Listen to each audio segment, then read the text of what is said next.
أعوذ بالله من الشيطان الرجيم. بسم الله الرحمن الرحيم. هو الذي أرسل رسوله بالهدى ودين الحق ليظهره على الدين كله ولو كره المشركون. سبحانك لا علم لنا إلا ما علمتنا إنك أنت العليم الحكيم. رب اشرح لي صدري ويسر لي أمري واحلل عقدة من لساني يفقهوا قولي واحلل عقدة من لساني يفقهوا قولي. عزیز ساتھیوں اور دینی بھائیوں، یہ ربیع الاول کا مہینہ چل رہا ہے اور آج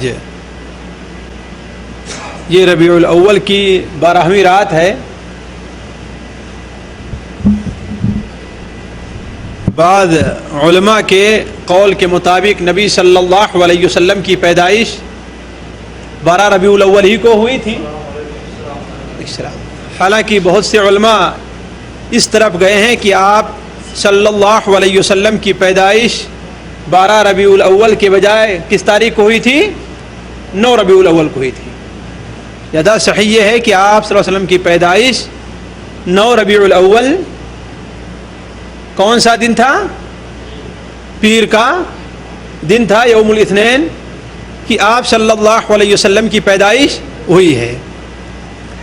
عمومی طور پر مسلمان، خصوصاً وہ لوگ جو سنت اور بدعات کے اندر فرق کرنے کا اہتمام نہیں کرتے، وہ خصوصی طور پر اس مہینے میں یا ان دنوں میں نبی صلی اللہ علیہ وسلم کی تاریخ پیدائش پر خوشیاں مناتے ہیں اور اس کے لیے جلسے جلوس اور مجالس منعقد کرتے ہیں، جسے عید میلاد النبی کا نام دیتے ہیں. ہم آج ایک دوسرے نقطے پر آپ لوگوں کو لانا چاہ رہے ہیں جو بڑا اہم ہے. اللہ کے رسول صلی اللہ علیہ وسلم کا ارشاد ہے، مسلم شریف میں، سنن ابن ماجہ میں حضرت ابو ہریرہ رضی اللہ تعالیٰ عنہ سے روایت ہے کہ اللہ کے رسول صلی اللہ علیہ وسلم نے ارشاد فرمایا کہ بدأ الاسلام غریبا وسيعود كما بدأ فطوبى للغرباء. اس سے ذرا ادھر چلے آئیں تھوڑا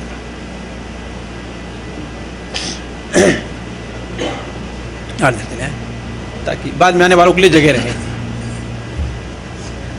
بدأ الاسلام غریبا وسيعود كما بدأ فطوبى للغرباء. اسلام غربت کی حالت میں شروع ہوا ہے. غربت کے معنی ہمارے اور آپ کی زبان میں جو فقیری کے ہوتا ہے، فقیری کے معنی نہیں ہے، بلکہ اس کا ترجمہ ہم لوگ اپنی زبان میں اجنبیت کر لیں. اسلام اجنبیت کی حالت میں شروع ہوا ہے. وَسَيَعُودُ كَمَا بَدَا، اور جیسا شروع ہوا ہے ویسا پھر بھی واپس ہو جائے گا. یعنی جس طریقے سے اسلام جب شروع ہوا ہے تو اس کی حالت کیا تھی؟ بالکل اجنبیت کی تھی. ہر اعتبار سے اسلام اجنبی تھا. سیاسی اعتبار سے اسلام اجنبی تھا، اقتصادی اعتبار سے اسلام اجنبی تھا، دینی لحاظ سے اسلام اجنبی تھا، افراد کے لحاظ سے اسلام اجنبی تھا، فوجی لحاظ سے اسلام اجنبی تھا، ہر لحاظ سے اسلام اجنبی تھا. یعنی اجنبی کا معنی یہ ہے کہ اسلام کی مدد کرنے والا، اسلام کی نگرانی کرنے والا، اسلام کا ساتھ دینے والے لوگ کیا تھے؟ اس وقت موجود نہیں تھے.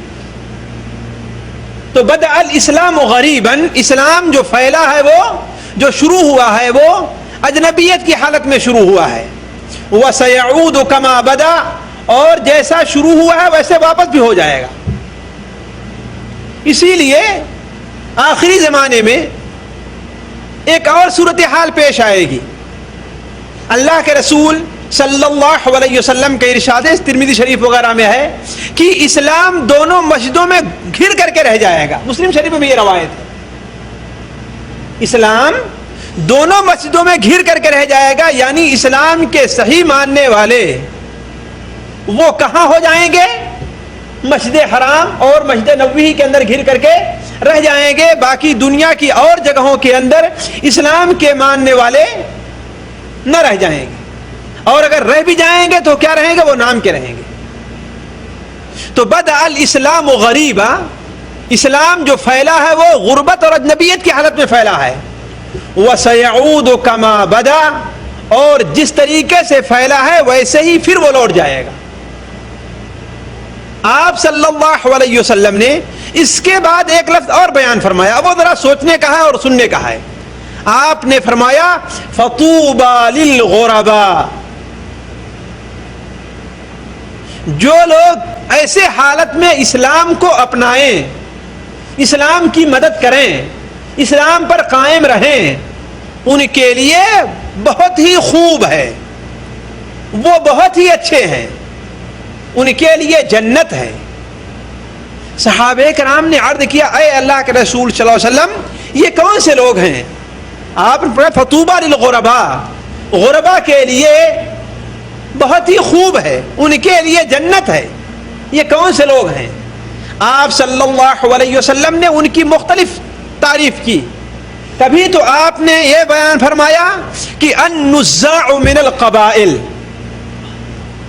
قبیلے سے، ہر شہر سے، ہر خاندان سے، ہر ملک سے، ہر ایریے سے چن چن کر کے لوگ اپنا ملک چھوڑ کر کے، اپنا خاندان چھوڑ کر کے، اپنا قبیلہ چھوڑ کر کے ایک جگہ اکٹھا ہو جائیں گے. وہ کہاں؟ جہاں پر دین کی خدمت کی جا رہی ہو. جس طریقے سے اللہ کے رسول صلی اللہ علیہ وسلم کے زمانے میں لوگ اپنے قبیلے کو، اپنے خاندان کو، اپنی بیوی کو، اپنے بچے کو، اپنی جائیداد کو سب کچھ چھوڑ کر کے نکلے ہیں کہ نہیں نکلے ہیں؟ مکہ مکرمہ سے نکل کر کے مدینہ منورہ تشریف لائے، اپنی جائیداد بھی چھوڑ دی تھی، اپنے بیوی بچوں کو بھی چھوڑ دیا تھا، اپنے خاندان کو چھوڑ دیا، سارا کچھ چھوڑ دیا. اور غربا کی تعریف آپ نے دوسری حدیث میں یہ بیان فرمائی کہ اناس صالحون قلیل، نیک لوگ ہوں گے جو تھوڑے ہوں گے، بہت سے برے لوگ ہوں گے. وہ غربا کون ہیں؟ یعنی جو آخری ایام میں دین کی باتوں پر عمل کریں گے، جن کی تعریف اللہ کے رسول صلی اللہ علیہ وسلم نے یہ بیان فرمائی کہ طوبہ ہے ان کے لیے جنت ہے. کیا ہی خوب ہیں وہ لوگ، ان کے لیے بڑی آرام کی زندگی ہے جنت میں. تو وہ کون سے لوگ ہیں؟ آپ نے فرمایا نیک لوگ بڑے تھوڑے سے ہیں جو بہت زیادہ برے لوگوں میں رہیں گے. نیک لوگ تھوڑے سے ہیں جو بہت زیادہ برے لوگوں میں رہیں گے. جو لوگ ان کی بات مانیں گے وہ بہت تھوڑے ہوں گے، اور جو ان کی باتوں کو نہ مانیں گے وہ لوگ بہت زیادہ ہوں گے. جو ان کی باتوں پر عمل کریں گے، جو ان کی باتوں کو قبول کریں گے وہ بڑے تھوڑے ہوں گے. اور حالانکہ اس معاشرے میں رہنے والے لوگ بہت زیادہ ہیں، لوگ اس معاشرے میں بہت زیادہ ہوں گے، تو زیادہ تر تو لوگ ان کی باتوں کو نہ مانیں گے، ان کی باتوں کو قبول نہ کریں گے، یہ لوگ برے ہوں گے. اور بڑے تھوڑے سے لوگ ہوں گے جو ان کی باتوں پر عمل کریں گے. تو غربا کی یہ تعریف جو آپ نے بیان فرمائی ہے وہ تقریباً ہر میدان میں اور خصوصاً اس صدی اور ان دنوں میں بڑے اچھی طریقے سے فٹ آتی ہے کہ نیک لوگوں کی باتوں پر عمل کرنے والے لوگ کیا ہیں؟ تھوڑے ہیں. حالانکہ معاشرے میں اور ماحول میں بہت زیادہ لوگ بس رہے ہیں، معاشرے اور ماحول میں بہت زیادہ لوگ بس رہے ہیں. تو ایسے موقع پر اگر کچھ لوگ ان لوگوں کی مدد کرتے ہیں، ان لوگوں کی باتوں پر عمل کرتے ہیں، تو اللہ تبارک و تعالیٰ کے نزدیک ان کا بڑا مقام ہے. دیکھیے ہم لوٹتے ہیں پھر اپنی بات کی طرف. کیا کہ اسلام پھیلا ہے اجنبیت کی حالت میں اور دوبارہ پھر پلٹ جائے گا جس حالت میں پھیلا تھا. یہ اجنبیت آخر تھی کیا؟ ذرا اس کے اوپر تھوڑی سی ہم لوگ نظر ڈالیں. جیسے کہ ہم نے اشارہ کیا یہ اجنبیت ہوگی، سیاست میں بھی اسلام اجنبی ہوگا، سیاسی طور پر ان کی مدد کرنے والے لوگ نہیں ہوں گے، اقتصادی طور پر معیشت کے طور پر مال میں بھی اجنبی ہوگا، یعنی ان کے پاس مال کی کمی ہوگی، افراد کے لحاظ سے بھی اجنبیت میں ہوگا، دین کے لحاظ سے بھی اجنبیت میں ہوگا. تو ذرا دیکھیں صحابہ کرام رضوان اللہ علیہم اجمعین، جیسا کہ اللہ کے رسول صلی اللہ علیہ وسلم نے ارشاد فرمایا کہ بدأ الاسلام غریبا، اسلام اجنبیت کی حالت میں پھیلا. دیکھیے اللہ کے رسول صلی اللہ علیہ وسلم مکہ مکرمہ میں کتنے دنوں تک رہے ہیں؟ مکہ مکرمہ میں آپ کی زندگی کتنے دنوں تک رہی ہے؟ جی نبوت کی زندگی 40 سال میں تو آپ کو نبی بنایا گیا ہے. آپ صلی اللہ علیہ وسلم کو 40 سال میں نبی بنایا گیا ہے. اللہ کے بندے کوئی آدمی تو ایک صحیح بتاؤ کتنا؟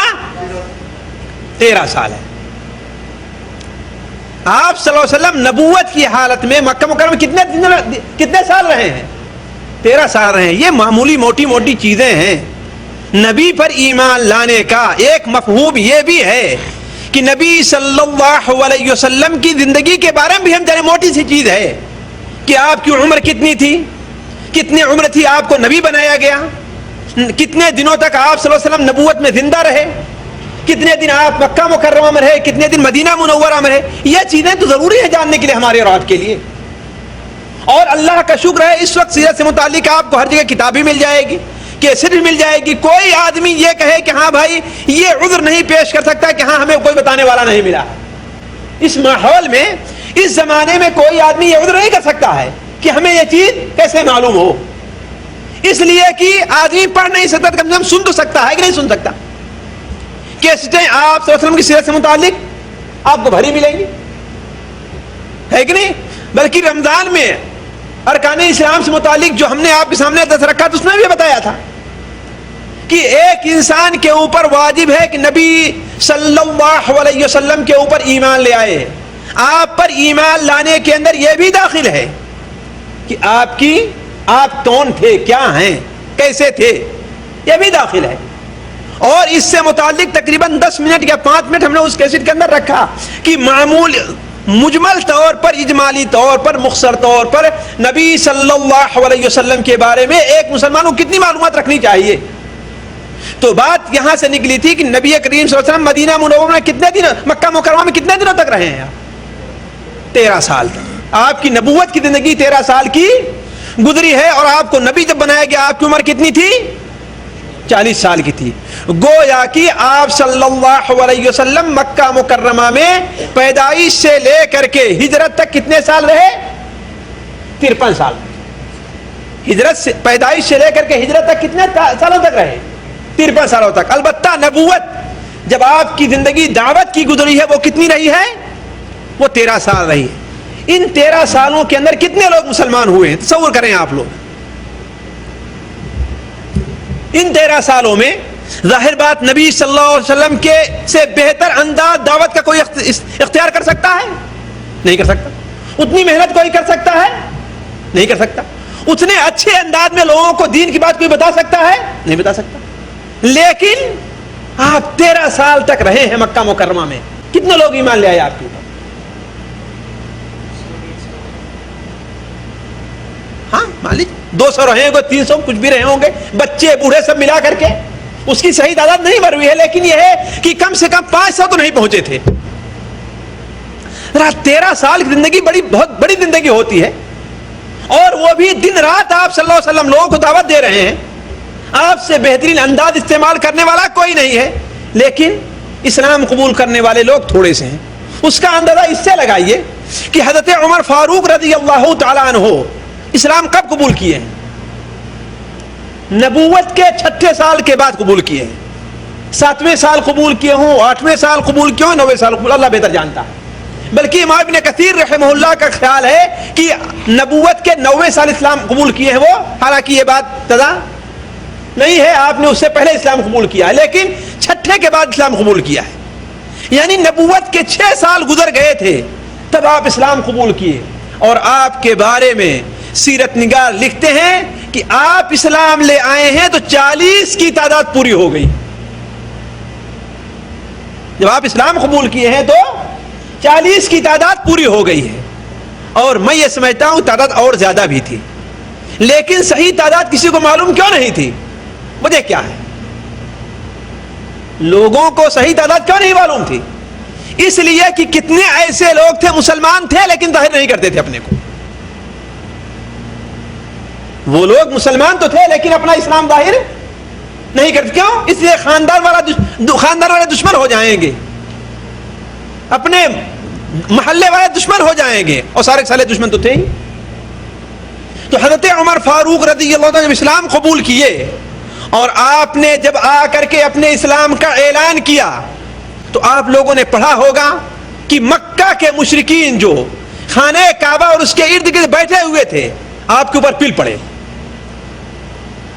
آپ ان کے پاس صبح کو گئے ہیں, آپ اکیلے ہیں تو عمر فاروق رضی اللہ تعالیٰ عنہ, لیکن کافروں کی ایک جماعت ہے, سارے مل کر کے پل پڑے, آپ کو مار رہے ہیں, آپ ان کی مار کا جواب دے رہے ہیں اور پوری مار پیٹ ہاتھ سے ہو رہی ہے. یہاں تک کہ دوپہر ہونے لگی اور آپ اکیلے سب سے لڑتے لڑتے تھک کر کے بیٹھ گئے اس لیے کہ اکیلے ہیں اور کسی مسلمان کی یہ ہمت نہیں پڑ رہی کہ انہیں بچانے کے لیے چلا ہے.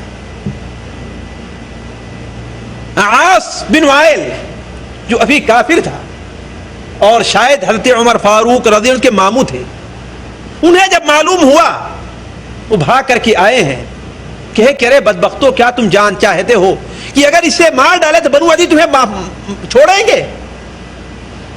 چنانچہ لوگ بالکل ہٹ گئے. حضرت عمر فاروق رضی اللہ عنہ ان سے لڑ رہے تھے اور جب تھک کر کے بیٹھ گئے وہ مار رہے ہیں. اس وقت آپ نے کہا تھا کہ اے لوگو, جو کچھ تمہیں کرنا ہے کر لو, اگر 300 بھی آدمی مجھے مل جاتے, یہ بیان کرنے کا میرا مقصد, اگر 300 لوگ بھی مل جاتے میرے ساتھ تو یا تو مکہ مکرمہ میں ہم رہتے یا تو پھر تم رہتے. یعنی کہنے کا مطلب کہ اس وقت تک 7 سال 8 سال تک مسلمانوں کی تعداد 300 بھی نہیں پہنچ سکی تھی. وہ مسلمان جو ہتھیار اٹھا سکیں, وہ مسلمان جو تلوار چلا سکیں, ان کی تعداد 300 بھی نہیں پہنچی تھی. یہ تھا اجنبیت کا حال, یہ مسلمانوں کی اجنبیت کا حال تھا. اس حال میں اسلام شروع ہوا ہے. اسلام کی ابتدا جو ہے اس حال میں ہوئی ہے. اور دین سے متعلق اجنبیت کا حال یہ تھا, کہ جو لوگ اسلام قبول بھی کر لیتے تھے, جو لوگ قبول کر لیتے تھے وہ ظاہر میں قرآن نہیں پڑھ سکتے تھے, ظاہر میں آ کر کے نماز نہیں پڑھ سکتے تھے. اللہ کے رسول صلی اللہ علیہ وسلم حالانکہ آپ کی طرف سے آپ کا خاندان مکمل طور پر دفاع کرتا تھا, آپ کے چچا آپ کی مدد کرتے تھے, لیکن اس کے باوجود آپ جب نماز پڑھنے کھڑے ہوتے تھے تو بسا اوقات کیا ہوتا تھا, اللہ کے رسول صلی اللہ علیہ وسلم کے اوپر ایک بار سے بخاری شریف میں ہے, عقبہ ابن ابی معیط بدبخت نے کیا کیا, اونٹ کی اوجھڑی اسے بتایا گیا کہ دیکھو محمد اللہم صلی علی محمد صلی اللہ علیہ وسلم نماز پڑھ رہے ہیں, تم میں سے کوئی ہے جو اونٹ فلاں قبیلے نے جو ذبح کیا ہے اس کی جو اوجھڑی ہے, ظاہر بات بکری کی طرح نہیں ہوگی, بہت بھاری ہوگی, کیا کوئی ہے جو لا کر کے اس کے سر پہ رکھ دے؟ چنانچہ عقبہ ابن معیط بدبخت اٹھا اور لا کر کے آپ کے سر گردن پر رکھ دیا.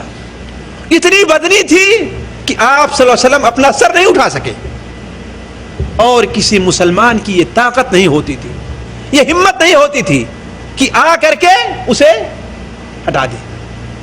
اتنی غربت اجنبیت کا حال تھا, اتنی کمزوری کا حال تھا مسلمانوں کا. چنانچہ جب آپ کی بیٹی حضرت فاطمہ رضی اللہ تعالی عنہا کو یہ خبر ملی تو وہ بھاگتی ہوئی آئیں, اور بچی تھی, لیکن کسی بھی طریقے سے اس اوجھڑی کو دھکا دے کر کے آپ کے سر کے پر سے گرایا. اس کے بعد آپ اٹھے تو غصے میں آ کر کے آپ نے دعا کی، اے اللہ تعالیٰ قریش کے ان لوگوں کو ہلاک اور برباد کر، اے اللہ تعالیٰ قریش کے ان لوگوں سے تو نمٹ لے، اے اللہ عقبہ کو اور فلاں کو اور فلاں کو فلاں کو تو ہلاک اور برباد کر۔ نتیجہ یہ ہوا کہ آپ کی دعا سے سارے کے سارے وہ بدر کے میدان میں ایک طرف سے قتل کر دیے گئے۔ بات یہ نہیں کرنی، بات یہ کہنی کہ دیکھیے اجمیت کا یہ عالم تھا، اور عام مسلمان تو اپنے دین کا اظہار کر نہیں سکتے تھے، اور اگر اظہار بھی کرتے تھے تو علی الاعلان نماز نہیں پڑھ سکتے تھے۔ چنانچہ سیرت ابن ہشام میں حضرت عبداللہ ابن مسعود رضی اللہ تعالیٰ عنہ کے بارے میں آیا ہے، عبداللہ ابن مسعود، اور ان کے اسلام لانے کا بھی طریقہ، وہ جو واقعہ ہے وہ بھی اسلام کی غربت کی نشاندہی کرتا ہے۔ وہ بیان فرماتے ہیں کہ میں بالکل نوجوانی ابھی بالغ ہونے کے قریب میں ہو رہا تھا کہ اللہ کے رسول میں عقبہ ابن معیط کی بکریاں چرا رہا تھا، غربت کی حالت تھی، مسکین تھے، بکری چرایا کرتے تھے، لیکن اللہ تبارک و تعالیٰ کے نزدیک ان کا مقام کتنا بڑا تھا۔ تو کسی کو یہ دیکھ کر کہ ہاں وہ کوئی نیچا کام کر رہا ہے، کوئی بکری چرا رہا ہے، کوئی روڈ پہ جھاڑو لگا رہا ہے، کوئی حمام صاف کر رہا ہے، کوئی ورکشاپ میں کام کرتا ہے، تو یہ نہیں سوچنا چاہیے کہ ہاں وہ بڑا ذلیل آدمی ہے۔ آپ کو کیا پتا کہ وہ اللہ تعالیٰ کے نزدیک آپ سے بہتر اور اونچا مقام رکھتا ہو، اللہ تعالیٰ کے نزدیک آپ سے بڑا اور بہتر اور اونچا مقام رکھتا ہو۔ اللہ تعالیٰ جو ہے لوگوں کے اجتماعی طور پر ان کے کیا حالات ہیں اس طرف نہیں دیکھتا ہے، لوگوں کے مال کی طرف نہیں دیکھتا، لوگوں کے پیسے کی طرف نہیں دیکھتا ہے۔ بسا اوقات ایک شخص انسان جو اپنے خاندان کا سب سے ذلیل انسان کیوں نہ مانا جائے، اپنے علاقے کا سب سے ذلیل انسان کیوں نہ مانا جائے، ہو سکتا ہے کہ اللہ تبارک و تعالی کے نزدیک وہ سارے کے سارے لوگوں میں بہتر ہو، اور اس گاؤں کے اوپر سے جو بلا ٹلی ہوئی ہے ہو سکتا ہے اسی غریب اور مسکین بندے کی وجہ سے ہو۔ تو حضرت عبداللہ بن مسعود بکریاں چرایا کرتے تھے۔ وہ بیان کرتے ہیں کہ حضرت ابو بکر صدیق رضی اللہ تعالیٰ عنہ کو اور نبی صلی اللہ علیہ وسلم کو کفار مکہ نے بھگایا، انہیں تکلیف دینی چاہیے، تو وہ لوگ شہر چھوڑ کر کے بھاگ کھڑے ہوئے، شہر چھوڑ کر کے بھاگ کھڑے ہوئے، یہاں تک کہ میرے اوپر سے گزر ہوا تو حضرت ابوبکر صدیق رضی اللہ تعالیٰ عنہ نے کہا کہ اے لڑکے، تمہارے پاس کوئی بکری ہے جس کے اندر کچھ دودھ ہے؟ اس لیے کہ پیاس لگ گئی تھی، شہر سے بھاگ کر کے گئے تھے۔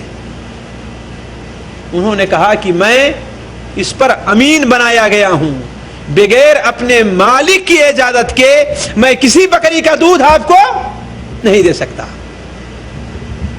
تو کہا کیا کوئی ایسی بکری ہے جس نے ابھی تک جنا نہ ہو، جس نے ابھی تک بچہ نہ دیا ہو؟ کہا کہ ہاں فلاں ہے۔ آپ صلی اللہ علیہ وسلم نے اسے کہا کہ لاؤ میرے پاس۔ آپ کے پاس جب لائی گئی، آپ نے اس کے چھاتی کے اوپر اپنا دستِ مبارک پھیرا تو اس چھاتی کے اندر برابر دودھ آ گیا۔ حضرت ابوبکر صدیق رضی اللہ تعالیٰ عنہ گئے، ایک پتھر لے کر کے آئے، برتن نہیں تھا دودھ پینے کے لیے، ایک بڑا ایسا پتھر دیکھا جو ایسے تھوڑا سا ٹیڑھا تھا، جس کے اندر جو ہے دودھ آ سکتا، لا کے نبی صلی اللہ علیہ وسلم کو دیا۔ اس کے اندر آپ نے اس بکری کا دودھ دہا، خود پیا، حضرت ابوبکر کو پلایا اور حضرت عبداللہ بن مسعود کو بھی پلایا، اور اس کے بعد اس تھن کی طرف، چھاتی کی طرف اشارہ کیا کہ تو جیسے پہلے تھا ویسے دوبارہ ہو جا۔ چنانچہ اپنی جگہ پر واپس چلا گیا، اپنی جگہ پر واپس چلا گیا۔ حضرت عبداللہ بن مسعود رضی اللہ عنہ جب یہ صورتحال دیکھی تو کہا کہ آپ جو کلام پڑھ کر کے اس پر پھونکے ہیں، اس پر دم کیا ہے، وہ کلام مجھے بھی سکھلا دیجیے، وہ کلام مجھے بھی سکھلا دیے۔ نبی صلی اللہ علیہ وسلم نے سکھلایا اور وہ اسلام قبول کر لیے، وہ اسلام قبول کر لیے۔ وہ حضرت عبداللہ بن مسعود رضی اللہ عنہ بیان فرماتے ہیں کہ ایک بار مکہ کے مشرکین اپنی مجلس کے اندر بیٹھے ہوئے تھے کہ ہم چند غریب مسکین مسلمان اپنی مجلس میں تھے تو ہم میں سے کسی نے کہا کیا کوئی آج یہ جرأت کر سکتا ہے کہ قرآن پڑھ کر انہیں سنا دے؟ ذرا دیکھیے یہاں تک جرأت نہیں ہو سکتی تھی. یہ حالت تھا مسلمانوں کی اجنبیت کا, یہ حالت تھی مسلمانوں کی کمزوری کی, یہ عالم تھا ان کا. حضرت عبداللہ بن مسعود رضی اللہ عنہ فرمایا کہ میں تیار ہوں اس کے لیے. لوگوں نے کہا ہم تمہیں نہیں چاہتے, ہم کسی ایسے شخص کو چاہتے ہیں خاندانی طور پر جس کا کچھ اثر ہو لوگوں پر, کہ اسے تکلیف دینے سے رک جائیں. تمہارا خاندانی طور پر کوئی اثر نہیں ہے, تمہیں تو چٹکیوں میں بجا دیں گے. لیکن حضرت عبداللہ بن مسعود رضی اللہ عنہ اٹھے اور جا کر کے حجر میں سورہ الرحمن کی تلاوت کرنی شروع کر دی. کس کی؟ سورہ الرحمن کی. ایک آواز اٹھی, مشرکین نے کہا آخر یہ کس چیز کی آواز ہے, یہ آواز کہاں سے آ رہی ہے؟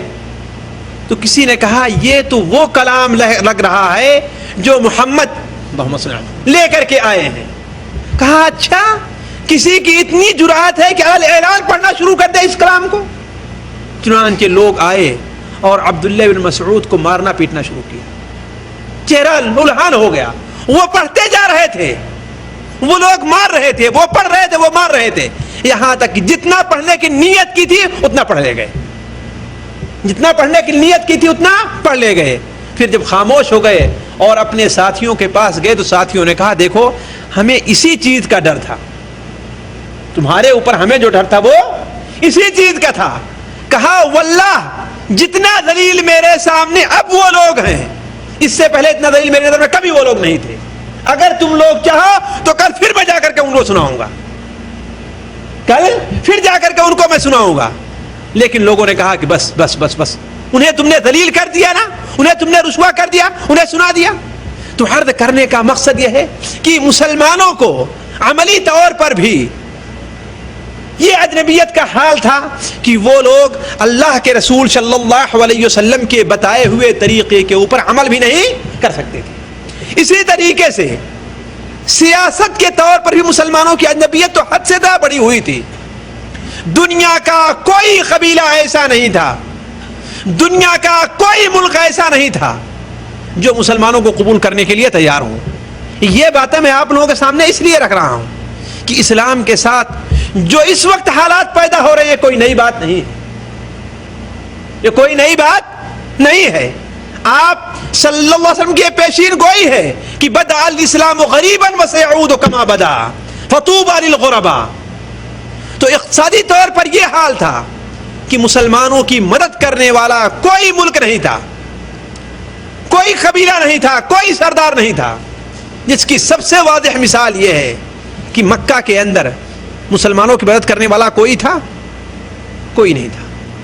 حال تو یہ ہے کہ نبی صلی اللہ علیہ وسلم جو سب سے عظیم انسان تھے, مکہ کے سب سے سچے مانے جاتے تھے, سب سے بڑے امانت دار مانے جاتے تھے, اور سب سے اعلیٰ خاندان کے بھی تھے. سب سے اعلیٰ خاندان کے, شرعی طور پر تو سب سے اعلیٰ خاندان کہیں بھی, لیکن اجتماعی طور پر بھی سب سے اعلیٰ خاندان کے آپ تھے. کیوں؟ اس لیے کہ آپ ہی کے خاندان والوں کے ہاتھ میں خانہ کعبہ کا سب کچھ تھا. آپ کے چچا جو تھے, آپ کے دادا جو تھے, خانہ کعبہ کے متولی تھے. وہ آپ کے چچا حضرت عباس حاجیوں کو زمزم کے پانی پلانے کی ذمہ داری آپ ہی کے اوپر تھی. تو اجتماعی طور پر بھی ایک مقام تھا, ایک مقام تھا. لیکن پھر بھی مکہ کا کوئی بھی سردار, آپ کے چچا کے علاوہ کوئی بھی اللہ کے رسول صلی اللہ علیہ وسلم سیاسی پناہ دینے کے لیے تیار نہیں ہوا, سیاسی پناہ دینے کے لیے تیار نہیں ہوا. مسلمانوں کی بات چھوڑ دیجیے, نبی صلی اللہ علیہ وسلم کوئی پناہ دینے کے لیے تیار نہیں تھا, بلکہ اس کے خلاف آپ کے اوپر پتھر برستے تھے, آپ کو تکلیف دی جاتی تھی, آپ کو گالیاں دی جاتی تھی. آپ کو کیا نہیں کہا گیا, پاگل آپ کو کہا گیا, شاعر آپ کو کہا گیا, کاہن آپ کو کہا گیا, جادوگر آپ کو کہا گیا. وہ کون سے ایسے الفاظ تھے جس سے ایک آدمی کی تنقیص ہو سکے وہ آپ کے لیے استعمال نہیں کیے گئے، ہے کہ نہیں؟ اور صرف کہنے پر لوگ بس نہیں آئے رہے، بلکہ آپ پر ہاتھ بھی اٹھائے گئے۔ امام ابن کثیر رحمہ اللہ نے اپنی سیرت کے اندر لکھا ہے، حضرت انس بن مالک رضی اللہ عنہ کی روایت ہے کہ ایک بار نبی صلی اللہ علیہ وسلم صفا پہاڑی پر بیٹھے ہوئے تھے۔ آج صفا پہاڑی کا سمجھے کہ صرف نام ہے، ورنہ پہاڑی کیسے سے کوئی چیز وہاں پر موجود نہیں ہے، لیکن اس وقت پہاڑی تھی، اس وقت پہاڑی تھی، اور آج سے 50 سال پہلے بھی پہاڑی ہی تھی، وہاں بالکل عام پہاڑ تھا، لوگ پیدل بلکہ جوتے پہن کر کے اپنا صحیح وغیرہ کیا کرتے تھے وہاں پر۔ آج اللہ جزائے خیر دے جو لوگ اس کام کے لیے اٹھے ہیں، حاجیوں کی آسانی کے لیے بہت کچھ کر دیا ہے، ورنہ پہلے کچھ نہیں تھا۔ پہلے صفا اور خانہ کعبہ کے بیچ میں مکان تھے لوگوں کے، صفا اور خانہ کعبہ کے بیچ میں مکان تھے، لوگ رہا کرتے تھے، اس میں لوگ رہا کرتے تھے۔ تو آپ صلی اللہ علیہ وسلم صحابہ پہاڑی کے اوپر بڑے غمگین بیٹھے ہوئے تھے، آپ کا جسم لہو لہان تھا، خون بہ رہا تھا آپ کے جسم سے۔ حضرت جبریل صلی اللہ علیہ وسلم تشریف لے آتے ہیں اور کہتے ہیں کہ اے محمد صلی اللہ علیہ وسلم یہ کیا ہے؟ آپ نے فرمایا کہ آپ دیکھ نہیں رہے ہیں کہ میری قوم نے میرے ساتھ کیا کیا ہے، کیا معاملہ کیا میرے ساتھ میری قوم نے۔ حضرت جبریل علیہ السلام نے جب آپ کو پریشان دیکھا تو کہا کیا آپ چاہتے ہیں کہ آپ کو کوئی نشانی میں دکھلاؤں جس سے آپ کا عظیم ہونا، جس سے آپ کا بڑا ہونا ظاہر ہو جائے؟ آپ نے کہا کہ ہاں۔ دور وادی میں ایک درخت دکھائی دیا کھڑا ہوا، حضرت جبرائیل علیہ السلام نے فرمایا کہ اسے اشارہ کیجئے کہ آپ کے قریب آ جائے۔ آپ نے اشارہ کیا اور آہستہ آہستہ چل کر کے وہ درخت آپ کے سامنے آ کر کے کھڑا ہو گیا۔ حضرت جبرائیل علیہ السلام نے فرمایا کہ پھر حکم دیجئے کہ واپس چلا جائے۔ اللہ کے رسول صلی اللہ علیہ وسلم نے حکم دیا اور درخت واپس چلا گیا۔ حضرت جبرائیل نے فرمایا کہ اور کچھ چاہیے آپ کو؟ آپ نے فرمایا کہ بس بس بس بس بس، یہ اشارہ کرنا تھا، آپ کا یہ مقام ہے، اور آپ ان کے مارنے سے، ان کی تکلیف دینے کی باتوں سے پریشان ہوتے ہیں، آپ کیوں تکلیف میں پڑتے ہیں؟ اللہ نے آپ کا بہت اونچا مقام رکھا ہے۔ تو عرض کرنے کا مقصد سیاسی طور پر نبی صلی اللہ علیہ وسلم کوئی مقام نہیں تھا، مکہ کے لوگوں نے آپ کی کوئی مدد نہیں کی، اور جب چچا کا آپ کے انتقال ہو گیا، جو چچا بوڑھے ہونے کے باوجود بھی اگرچہ کفر کی حالت میں تھے لیکن پھر بھی نبی صلی اللہ علیہ وسلم کی مکمل طور پر مدد کیا کرتے تھے۔ رحمت للعالمین کے اندر لکھا ہوا ہے کہ ایک بار نبی صلی اللہ علیہ وسلم تشریف لے آئے گھر میں، آپ کے چہرے کے اوپر آپ کے جسم پر مٹی پڑی ہوئی تھی، جسم سے خون بہ رہا تھا۔ آپ کی ایک بیٹی پانی لے کر کے آپ کے زخموں کو، آپ کے اوپر سے مٹی کو دھوتے جاتی تھی اور روتی جاتی تھی۔ آپ نے فرمایا کہ اے بیٹی رو نہیں، اللہ تعالیٰ تمہارے باپ کو ضائع نہیں کرے گا، اللہ تعالیٰ تمہارے باپ کو ضائع نہیں کرے گا۔ اور فرمایا جب تک ابو طالب زندہ تھے قریش میرے خلاف اتنا نہیں ہو سکے اور مجھے اتنی تکلیف نہیں دے سکے جتنا اب دے رہے ہیں۔ آپ صلی اللہ علیہ وسلم کے چچا کے جب انتقال ہو گیا، آپ تشریف لے گئے کہاں؟ طائف میں۔ کس لیے؟ سیاسی پناہ جسے اس زمانے میں کہتے ہیں، اس زمانے میں جسے سیاسی پناہ کہا جاتا ہے، آپ اس کے لیے تشریف لے گئے، لیکن وہاں بھی آپ کے ساتھ کیا معاملہ پیش آیا آپ لوگوں نے بار بار سنا ہے۔ صرف اسی پر بس نہیں، بلکہ نبی صلی اللہ علیہ وسلم حج کے ایام میں جب لوگ حج کرنے آیا کرتے تھے تو آپ ایک ایک قبیلے والے کے پاس جا کر کہا کرتے تھے کہ اے لوگو، اللہ تبارک و تعالی نے مجھے تمہاری طرف اپنا نبی بنا کر بھیجا ہے، اے لوگو میں توحید لے کر کے آیا ہوں، اے لوگو اللہ کی وحدانیت کا اقرار کرو اور بتوں کی پوجا کو چھوڑ دو، اور اے لوگو تم میں سے کون ہے جو میری مدد کرے، جو مجھے پناہ دے تاکہ لوگوں تک میں اللہ تبارک و تعالیٰ کا پیغام پہنچا سکوں۔ لیکن کوئی بھی تیار نہیں ہوا۔ یہاں تک صورتحال پہنچی کہ آپ ہر قبیلے والے کے پاس جایا کرتے تھے حج کے موسم میں، لیکن کوئی قبیلہ آپ کو سیاسی پناہ دینے کے لیے تیار نہیں ہوتا تھا. جب آپ صلی اللہ علیہ وسلم بڑے تنگ ہو گئے تو اس وقت اللہ تعالیٰ نے آپ کو معراج کرائی تھی, اور معراج کرانے کے اندر ایک بہت بڑا نقطہ تھا کہ اے محمد صلی اللہ علیہ وسلم, اگر یہ لوگ تمہیں نماز پڑھنے نہیں دیتے تو تمہارا تو یہ مقام ہے کہ 1,24,000 انبیاء تمہارے پیچھے نماز پڑھ رہے ہیں. اے محمد صلی اللہ علیہ وسلم, اگر آپ کو یہ مکہ میں امن اور چمن سے نہیں رہنے دیتے, طائف والے آپ کے اوپر پتھر برساتے ہیں, تو آپ پریشان کیوں ہوتے ہیں؟ آپ کا مقام تو یہ ہے کہ 7 آسمان کے فرشتے آپ کو خوش آمدید کہہ رہے ہیں. نبی صلی اللہ علیہ وسلم کو جو معراج کرائی گئی تھی اس کی ایک بہت بڑی حکمت یہ بھی تھی کہ آپ صلی اللہ علیہ وسلم کو تسلی دینا تھا کہ آپ پریشان کیوں ہوتے ہیں. تو عرض کرنے کا مقصد یہ ہے کہ دین جو اجنبیت سے شروع ہوا ہے اس کی ایک اجنبیت کا حال یہ بھی تھا کہ سیاسی طور پر دین بہت ہی اجنبی تھا, اور ایسے ہی سیاسی طور پر دین اجنبیت کی طرف پلٹ آئے گا.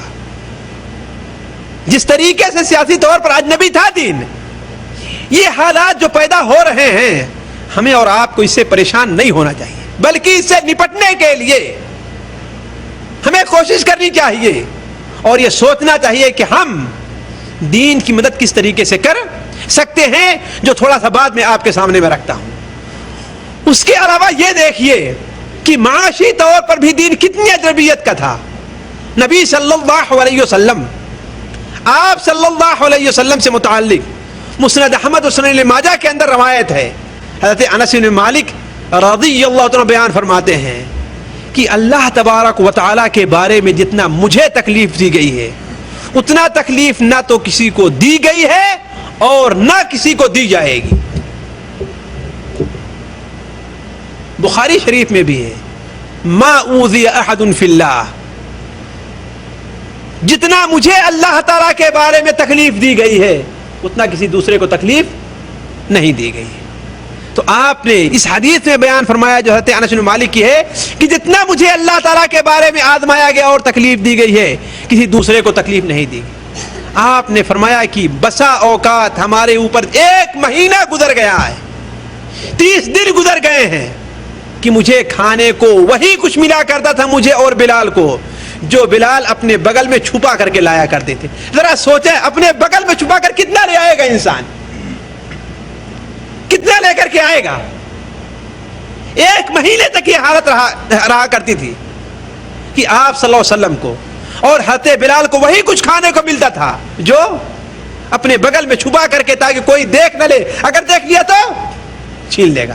پتہ نہیں وہ ماں کر کے لاتے تھے, مزدوری کر کے لاتے تھے, کہیں سے پڑی ہوئی چیز اٹھا کر لایا کرتے تھے. نبی صلی اللہ علیہ وسلم کو وہی چیز ملا کرتی تھی. اور صحابہ کرام کی مکہ مکرمہ میں جو حالت تھی وہ اور ہی, خاص طور پر وہ 3 سال جو شعب ابی طالب کے اندر گزرے ہیں. حضرت سعد بن ابی وقاص رضی اللہ عنہ بیان فرماتے ہیں, حضرت سعد بن وقاص یہ کون ہے؟ سعد بن ابی وقاص رضی اللہ عنہ یہ کون ہے؟ اللہ کے رسول صلی اللہ علیہ وسلم ماموں کہا کرتے تھے اپنا. کیا کہا کرتے تھے؟ ماموں. اس لیے کہ جس خاندان بنو زہرہ سے حضرت آمنہ تھی اسی سے وہ حضرت سعد بن ابی وقاص رضی اللہ تعالیٰ عنہ تھے. بلکہ آپ کہا کرتے تھے کہ یہ میرے ماموں ہیں, لائے دکھائے کوئی میرے ماموں جیسا کسی کا ماموں ہو تو یہ میرے ماموں ہیں. فخر سے کہا کرتے تھے آپ صلی اللہ علیہ وسلم کہ یہ میرے ماموں ہیں, ہے کسی کا ماموں تو لا کر کے دکھلائے. اور 10 ان صحابہ میں ہیں, ذرا دیکھیں جو مقام ہے, 10 ان صحابہ میں ہیں جنہیں اللہ کے رسول صلی اللہ علیہ وسلم نے دنیا ہی میں جنت کی خوشخبری دی تھی. حضرت سعد بن ابی وقاص بیان فرماتے ہیں کہ 1 ہفتے تک میں دیکھا کہ میں اسلام لانے والوں میں تیسرا تھا, کوئی چوتھا اسلام لانے والا آدمی نہیں تھا, کوئی چوتھا اسلام لانے والا آدمی نہیں تھا. یہ اپنی زندگی کے بعد واقعات بیان کرتے ہیں. ایک بار بیان کرتے ہیں کہ ہم لوگ جب جنگ میں جایا کرتے تھے اللہ کے رسول صلی اللہ علیہ وسلم کے ساتھ تو درخت کے پتے کھایا کرتے تھے. کہا حتیٰ کہ ہم بیت الخلا جاتے تھے تو ہم سے بھی جس طریقے سے بکریاں میگنیاں نہیں ہگتی ہیں ایسے ہمارے جسم نکلا کرتی تھی، اس لیے کہ ہم صرف پتے ملتے تھے کھانے کے لیے درخت کے، بس اور کوئی چیز ملتی نہیں تھی. یہ تھی معیشت میں ان کی پریشانی. بلکہ اس سے بھی عجیب چیز انہوں نے بیان فرمایا کہ ایک بار مجھے بڑی بھوک لگی، بڑی سخت بھوک لگی، اور شاید یہ شیب ابی طالب کا واقعہ ہے.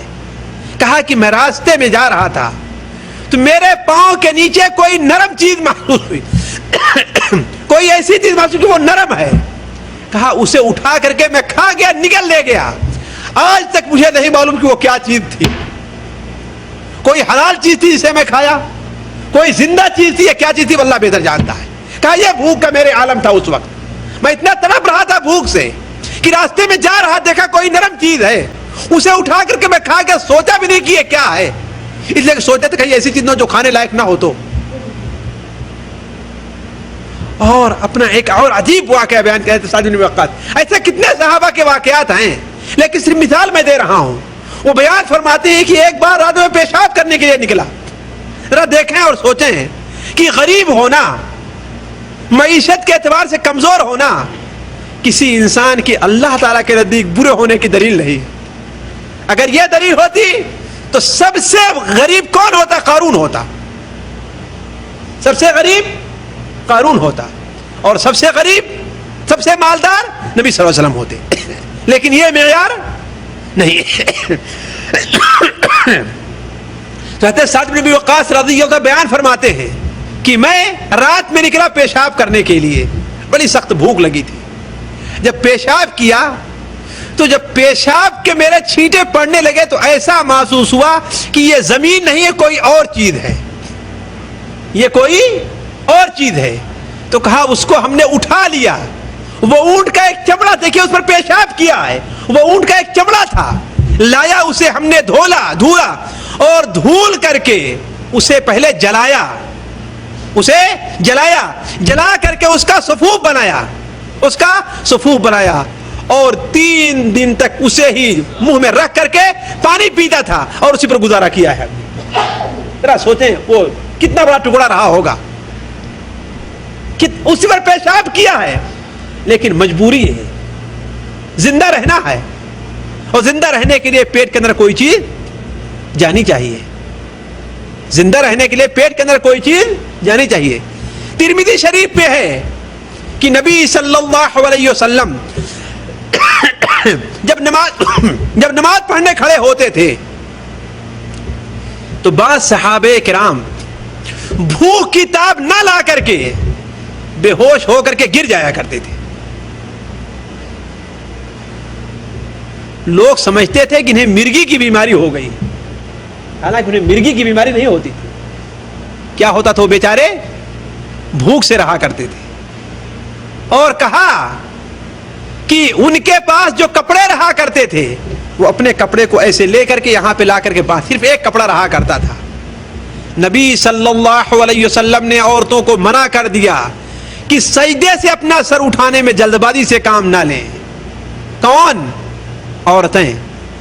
سجدے سے اس لیے کہ آپ کے ساتھ مسجد نبوی میں عورتیں بھی نماز پڑھا کرتی تھی. سجدے سے سر اٹھانے میں جلد بازی سے کام نہ لیں. کیوں؟ ہو سکتا ہے کہ کوئی مسلمان سجدے میں گیا ہوا ہے اور اس کا ستر کھل گیا ہو، اس لیے کپڑا تنگ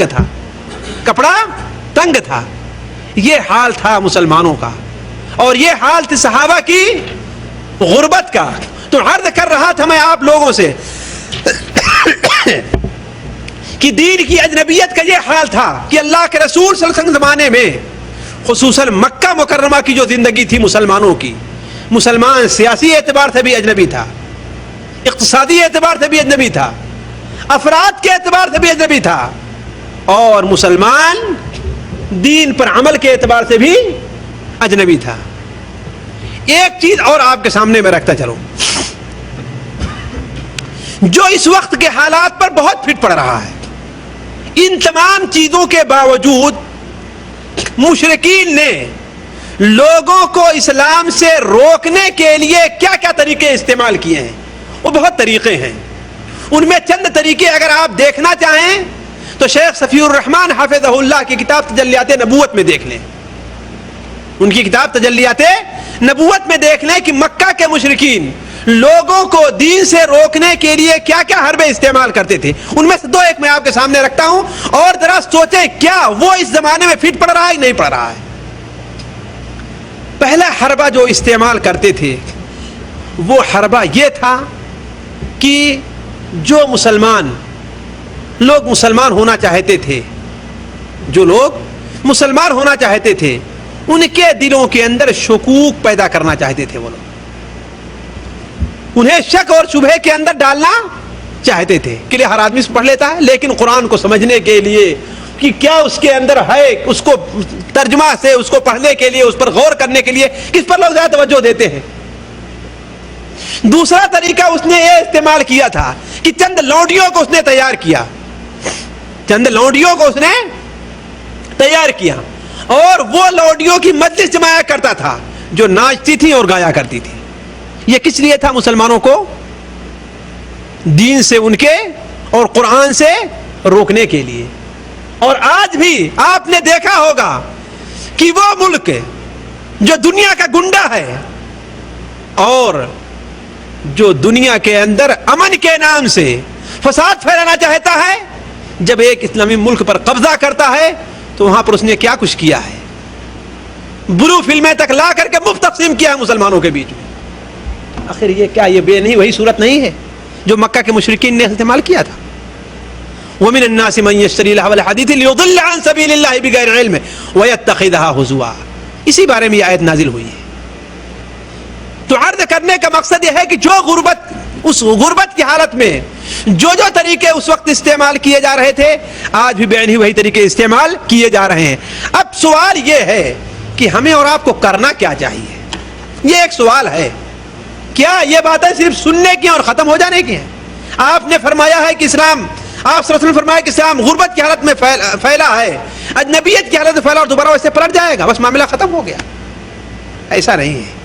نبی صلی اللہ علیہ وسلم نے جہاں پر ان حالات سے متعلق ہمیں اور آپ کو متنبہ کیا ہے، ہمیں اور آپ کو ان حالات سے نپٹنے کے طریقے کی طرف اشارہ کیا ہے. مثال کے طور پر ایک حدیث مسند احمد اور ابو داؤد میں ہے، ثوبان رضی اللہ عنہ سے مروی ہے. ذرا غور کریں کہ یہ حدیث اس وقت کتنی پھیٹ پڑ رہی ہے ہمارے اور آپ کے اوپر.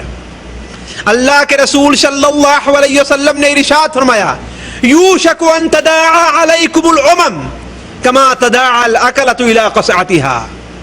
وہ وقت دور نہیں ہے کہ تمہارے اوپر دنیا کی قومیں اسی طریقے سے پل پڑیں گی جس طریقے سے بھوکے کھانے والے کھانے کے پیالے کے اوپر پل پڑتے ہیں. اگر آپ لوگوں کو کبھی موقع ملا ہو، جو قیدیوں کو خوب بھوکا رکھا جاتا ہے اور لا کر کے میدان میں کھانا رکھ دیا جاتا ہے تو وہ کس طریقے سے کھانے کی طرف دوڑتے ہیں اور پل پڑتے ہیں. اور اگر خود تجربہ نہیں ہوا ہے تو کسی سے پوچھ لیا جس نے یہ صورتحال دیکھی ہو. کہا اسی طریقے سے دنیا کی قومیں تمہارے اوپر پل پڑے گی. دنیا کی قومیں تمہارے اوپر پل پڑے گی. ہر قوم چاہے گی کہ مسلمانوں کا کتنا قتل عام ہم کر دیں،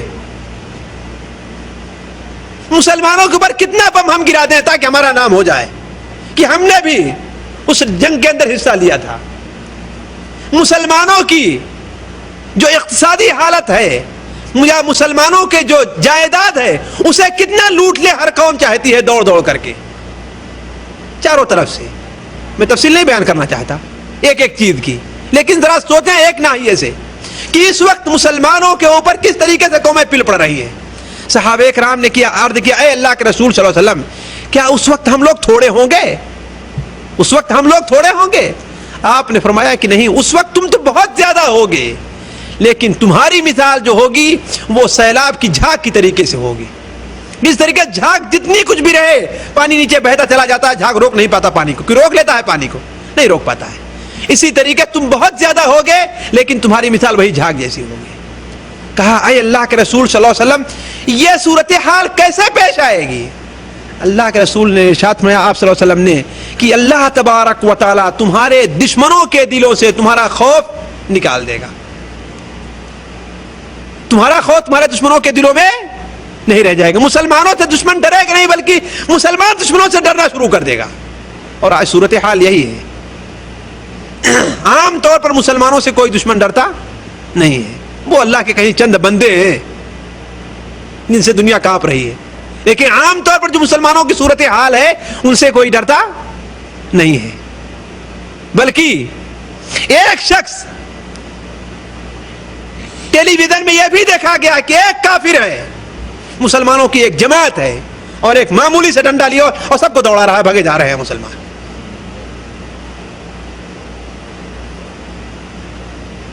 آپ صلی اللہ علیہ وسلم نے ارشاد فرمایا کہ اللہ تبارک و تعالی تمہارا خوف دشمنوں کے دلوں سے نکال دے گا، اور اللہ تعالیٰ تمہارے دلوں کے اندر کمزوری پیدا کر دے گا، وہن آ جائے گا۔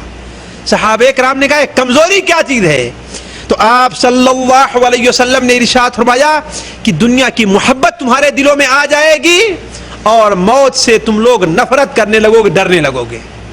جہاں موت سے نفرت پیدا ہوگی اور دنیا کی محبت آ جائے گی، اس وقت دنیا کا یہ حال ہوگا۔ لیکن ایک بات اور عرض کر دوں، یہ امت کی عمومی حالت ہوگی، ورنہ امت کی ایک جماعت قیامت تک ایسی رہے گی جو دین پر رہ کر کے لڑائی کرتی رہے گی اور دشمن اس سے ڈرتا رہے گا۔ یہ دنیا کے مسلمانوں کی عمومی حالت کا بیان ہو رہا ہے۔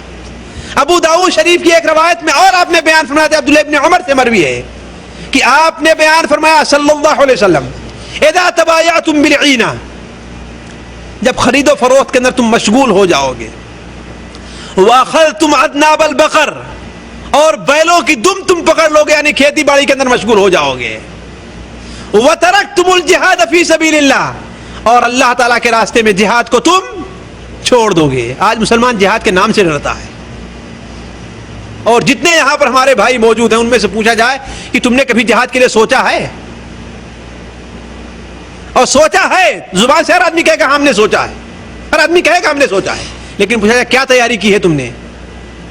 تو یہ بھی نہیں، وہ تو ورزش بھی نہیں کر پاتا ہے، وہ کہ موقع ملے تو اس کے جسم کے اندر پھرتی رہے، یہ بھی نہیں کر پاتا مسلمان، جبکہ اس کو دنیا کی کوئی قوم نہیں منع کرتی ہے، دنیا کا کوئی ملک اس سے نہیں روکتا تمہیں کہ کم سے کم ورزش تو کرے مسلمان، اس کے جسم کے اندر پھرتی تو ہے، سستی تو نہ رہے۔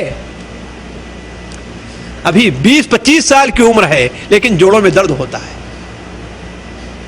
ہے کہ نہیں ہے؟ 20-25 سال کی عمر ہے لیکن جوڑوں میں درد پیدا ہوتا ہے، 20-25 سال کی عمر ہے لیکن شوگر کی بیماری ہو گئی ہے۔ کیوں؟ اس لیے کہ محنت نہیں کرتا ہے، محنت نہیں کرتا ہے۔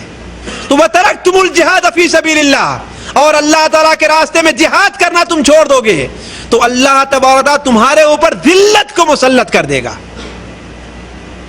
اللہ تمہارے اوپر ذلت کو مسلط کر دے گا، اور یہ ذلت اس وقت تک ختم نہیں ہوگی جب تک کہ تم اپنے دین کی طرف نہیں پلٹو گے۔ یہ علاج بنایا ہے نبی کریم صلی اللہ علیہ وسلم، دنیا کے اندر کوئی دوسرا علاج نہیں ہو سکتا ہے، کوئی دوسرا علاج نہیں ہے، نہ علاج امریکہ کے پاس ہے، نہ علاج ہندوستان کے پاس ہے، نہ علاج رشیا کے پاس ہے، کسی کے پاس علاج نہیں ہے۔ علاج اگر ہے تو کس کے پاس ہے؟ حضرت محمد صلی اللہ علیہ وسلم کے پاس ہے۔ وہ کیا علاج ہے؟ یہاں تک اپنے دین کی طرف تم لوگ پلٹ نہ آؤ، اور جہاں دین کی طرف پلٹو گے اللہ تبارک و تعالیٰ تمہاری مدد کر دے گا۔ تو یہ علاج ہے، اسے استعمال کرنے کی ضرورت ہے کہ مسلمان اپنے دین کی طرف پلٹے، اور اگر دین کی طرف نہیں پلٹا تو اس کی ذلت کبھی ختم ہونے والی نہیں ہے۔ وہ دین کی طرف پلٹے ہی تھے۔ عبداللہ بن مسعود رضی اللہ تعالیٰ عنہ کیا اکیلے تھے، کافر لوگ مار رہے تھے، لیکن جتنا انہیں پڑھ کر سنا تھا پڑھ کر سنا کر کہتے ہیں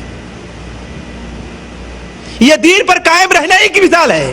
کہتے حضرت عمر فاروق اکیلے تھے اور ساری قوم کے لوگ مار رہے ہیں، وہ کہتے ہیں ارے بدبختو کیا میرا بگاڑو گے، کاش کہ مجھے 300 ایسے لوگ مل جاتے ہیں تو آج تمہیں مکے میں رہنا تمہارا دشوار کر دیتے ہیں۔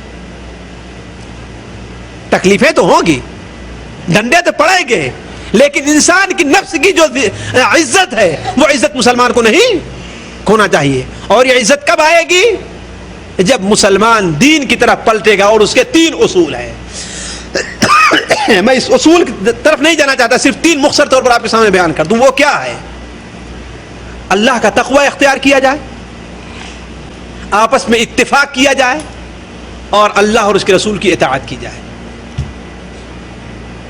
اللہ کا تقوی اختیار کیا جائے اور آپس میں اتفاق پیدا کیا جائے اور اللہ اور اس کے رسول کی اطاعت کی جائے. آج کسی چیز کے بارے میں کہا جاتا ہے کہ یہ چیز ناجائز ہے, یہ چیز مکروہ ہے, تو ہم سوچنا شروع کرتے ہیں کہ صحیح میں ہے. مولوی صاحب صحیح بتائیں کہ صحیح ہے, یہ کوئی گنجائش نہیں ہے نکلنے کے لیے اس کو. تو ہمارے یہاں کے مولوی صاحب لوگ کیوں نہیں بتائے اس کو ہمیں؟ ابھی 2-4 دن پہلے کی بات ہے, پہلے نہیں, نماز کا معاملہ اتنا اہم ہے. ایک صاحب نے ہم سے کہا اتنا اہم معاملہ نماز کا ہے. میں تو سمجھتا تھا کہ بس بالکل نماز بھی ایسی آزادانہ چیز ہے, تمہیں پڑھنا ہے پڑھو, نہیں تو نہ پڑھو. تو کہا پھر ہمارے یہاں لوگ پڑھتے کیوں نہیں ہیں؟ 10% بھی لوگ نماز نہیں پڑھتے ہیں, تو اس کا نتیجہ بھی مسلمان بھگت رہا ہے.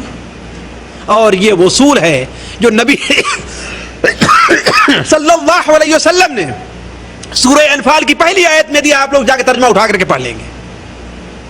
پہلی آیت میں دیا ہے وَيَسْأَلُونَكَ عَنِ الْأَنْفَالِ, آپ سے لوگ انفال کے بارے میں پوچھتے ہیں, آپ کہہ دیجئے کہ یہ مال غنیمت اللہ اور اس کے رسول کے لیے ہے. فَاتَّقُوا اللَّهَ وَأَصْلِحُوا ذَاتَ بَيْنِكُمْ وَأَطِيعُوا اللَّهَ وَرَسُولَهُ. یہ دیکھ لیجئے, 3 اصول دیا ہے. فَاتَّقُوا اللَّهَ, اللہ سے ڈرو, وَأَصْلِحُوا ذَاتَ بَيْنِكُمْ, اور اپنے اندر اتفاق پیدا کر لو, ہے کہ نہیں؟ اور تیسری چیز کیا ہے؟ اللہ اور اس کے رسول کی اطاعت کرو. یہ ہے مسلمانوں کا علاج. اگر مسلمان اس کے اوپر چلا تو اس کا علاج ہے وہ دین کی طرف پلٹا اور اسے عزت کی زندگی ملے گی, اور اگر نہیں تو اسے ذلت کی زندگی بسر کرنی ہوگی. اللہ تعالیٰ سے دعا ہے کہ اللہ تعالیٰ ہمیں اور آپ کو دین کی طرف پلٹنے کی توفیق عطا فرمائے. اللہ تعالیٰ جب تک ہمیں زندہ رکھے, اسلام کے اوپر زندہ رکھے, ہماری اور آپ کی مفاد ہو تو دین اسلام کے اوپر ہو. اللہ تعالیٰ مسلمانوں کے مسائل کو حل کر دے. اللہ تعالیٰ مسلمانوں کو عزت نصیب فرمائے. اللہ تعالیٰ مسلمانوں کو یہ توفیق بخشے کہ وہ اللہ اور اس کے رسول کی اطاعت کی طرف دوبارہ پلٹے, اور یہی اس کی عزت کا سرچشمہ ہے. اللہ تعالیٰ ہمیں اور آپ کو یہاں پر بیٹھنے کی برکت سے دین پر عمل کرنے اور اس پر جمے رہنے کی توفیق عطا فرمائے. اللہ تعالیٰ ہمارا اور آپ کا یہاں پر بیٹھنا قبول فرمائے. یہاں جمع ہونے کی برکت سے اللہ تعالیٰ ہمارے اور آپ کے گناہوں کو معاف کر دے. ربنا تقبل منا انك انت السميع العليم وتب علينا انك انت التواب الرحيم وصلى الله على نبينا محمد وبارك وسلم.